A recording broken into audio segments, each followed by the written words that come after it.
সবাইকে নতুন ভিডিওতে স্বাগতম। এটি এইচটিএমএল এর একটি এমসিকিউ সমাধান। তো প্রথমে আমরা একটি এইচটিএমএল এলিমেন্ট বা ট্যাগ নিয়ে কথা বলবো।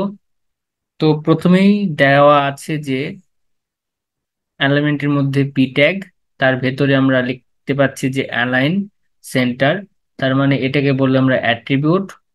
তারপর এই অ্যাট্রিবিউটের একটা ভ্যালু আছে যেটাকে বলে আমরা অ্যাট্রিবিউট ভ্যালু, এবং এর ভেতরে আমার যেটাকে বলে এলিমেন্ট কন্টেন্ট বা কন্টেন্ট তোপ একাডেমি লেখা আছে। এবং এটি পরে আমরা কি করছি, ট্যাগটা ক্লোজ করে দিয়েছি।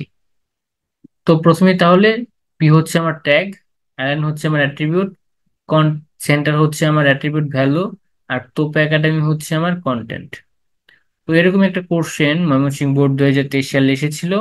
তো সেটির সমাধান আমরা করব।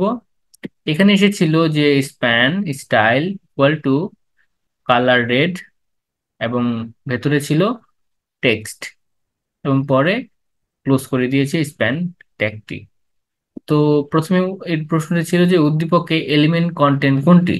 তো আমরা এখানে দেখতে পাচ্ছিলাম, এখানে কন্টেন্ট বলেছিলাম যে টুপা একাডেমি, তার মানে এখানে কন্টেন্ট হলো টেক্সট। তার মানে এটার অ্যান্সার হচ্ছে ঘ নাম্বার টেক্সট। এবং তারপরে প্রশ্নটি হচ্ছে উদ্দীপকে অ্যাট্রিবিউট কোনটি। তো এখানে আমরা দেখতে পেয়েছি যে ট্যাগের পরে যেটি থাকে সেটি অ্যাট্রিবিউট। তো এখানে অ্যাট্রিবিউট ছিল অ্যালাইন, আর এটার ক্ষেত্রে অ্যাট্রিবিউট হচ্ছে আমার স্প্যানের পরে যে লেখাটা আছে যে স্টাইল সেটি। তাহলে এটার অ্যান্সার হচ্ছে আমার ক স্টাইল। তো আজকের ভিডিওটি এ পর্যন্তই, ধন্যবাদ।